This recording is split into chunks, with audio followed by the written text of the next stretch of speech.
and also endowed with mediumship between man and spirit in the old days of the great hordes. The Apache evaluated the rest of the company. As was true of his own party, these men were much the same age, young and vigorous, and it was also apparent that Hulagur held a position of some importance among them, if he were not their chief. After a last resounding roll on the drum, the shaman thrust the sticks into his girdle and came down to the fire at the center of the camp. He was taller than his fellows, whole thin under his robes, his face narrow, clean-shaven, with brows arched by nature to give him an unchanging expression of skepticism. He strode along, his tinkling collection of charms providing him with a not unmusical accompaniment, and came to stand directly before Travis, eyeing him carefully. Travis copied his silence in what was close to a duel of wills. There was that in the shaman's narrowed green eyes which suggested that if Hulagur did in fact lead these fighting men, he had an advisor of determination and intelligence behind him. "This is Menlik." Kaydessa did not push past the men to the fireside, but her voice carried. Hulagur growled at his sister, but his admonition made no impression on her, and she replied in as hot a tone. The shaman's hand went up, silencing both of them. "You are who?" Like Kaydessa, Menlik spoke a heavily accented English. "I am Travis Fox of the Apaches." "The Apaches?" the shaman repeated. "You are of the West, the American West, then." "You know much," man of spirit talked. "One remembers. At times one remembers," Menlik answered almost absently. "How does an Apache find his way across the stars?"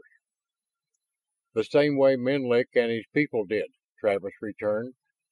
"You were sent to settle this planet, and so were we."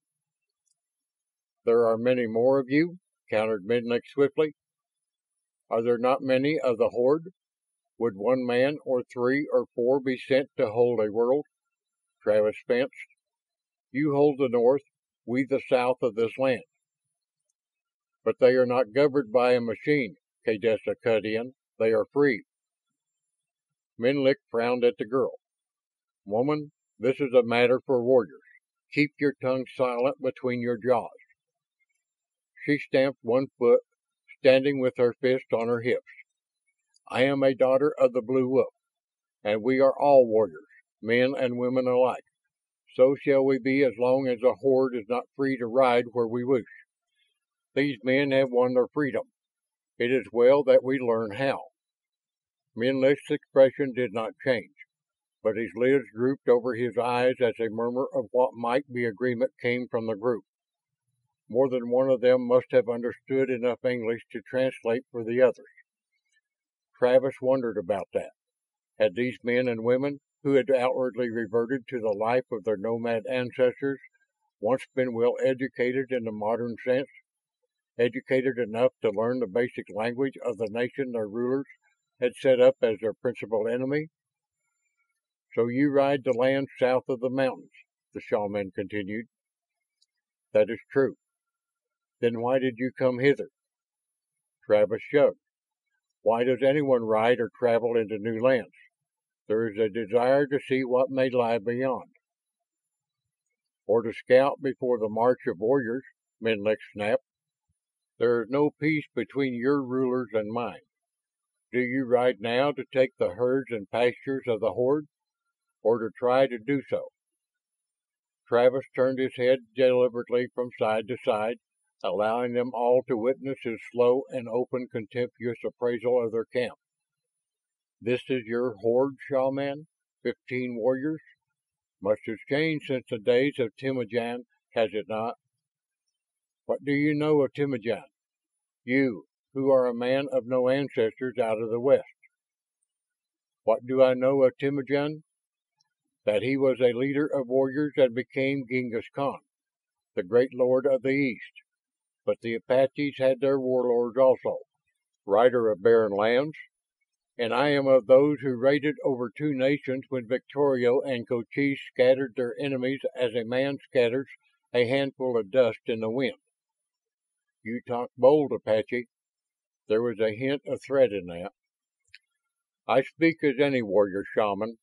Or are you so used to talking with spirits instead of men that you do not realize that?" He might have been alienating the shaman by such a sharp reply, but Travis thought he judged the temper of these people. To face them boldly was the only way to impress them. They would not treat with an inferior, and he was already at a disadvantage coming on foot without any backing and force into a territory held by horsemen who were suspicious and jealous of their recently acquired freedom. His only chance was to establish himself as an equal and then try to convince them that Apache and Tatar Mongol had a common cause against the Reds who controlled the settlement on the northern plains. Menlik's right hand went to his sash girdle and plucked out a carved stick which he waved between them, muttering phrases Travis could not understand. Had the shaman retreated so far along the road to his past that he now believed in his own supernatural powers? Or was this to impress his watching followers? "You call upon your spirits for aid, Menlik, but the Apache has the companionship of the Gayan. Ask of Kaydessa, who hunts with the fox in the wilds." Travis's sharp challenge stopped that wand in midair.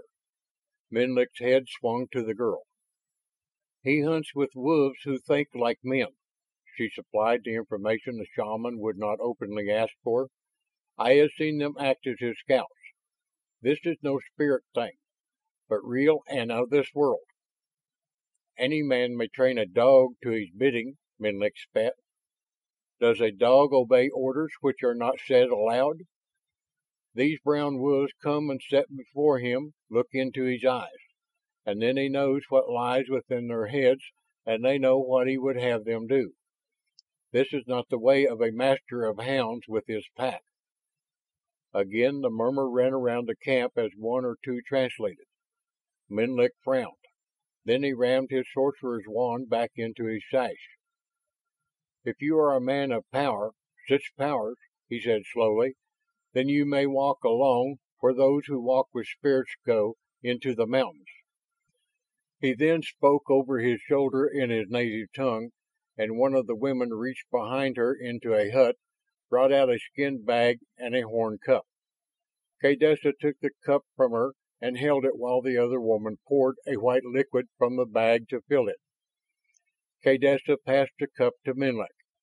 He pivoted with it in his hand, dribbling expertly over its brim a few drops at each point of the compass, chanting as he moved. Then he sucked in a mouthful of the contents before presenting the vessel to Travis. The Apache smelled the same sour scent that had clung to the emptied bag in the foothills, and another part of memory supplied him with the nature of the drink. This was kumis, a fermented mare's milk, which was the wine and water of the steppes. He forced himself to swallow a draught, though it was alien to his taste, and passed the cup back to Menlik. The shaman emptied the horn and, with that, set aside ceremony. With an upraised hand, he beckoned Travis to the fire again, indicating a pot set on the coals. "Rest, eat," he bade abruptly. Night was gathering in. Travis tried to calculate how far Tsoay must have backtracked to the rancheria. He thought that he could have already made the pass and be within a day and a half from the Apache camp if he pushed on, as he would. As to where the coyotes were, Travis had no idea, but it was plain that he himself must remain in this encampment for the night or risk rousing the Mongol's suspicion once more. He ate of the stew, spearing chunks out of the pot with the point of his knife, and it was not until he sat back, his hunger appeased, that the shaman dropped down beside him. "The Khatun Kaydessa says that when she was slave to the caller, you did not feel its chains," he began. "Those who rule you are not my overlords. The bonds they set upon your minds do not touch me." Travis hoped that that was the truth and his escape that morning had not been just a fluke. This could be.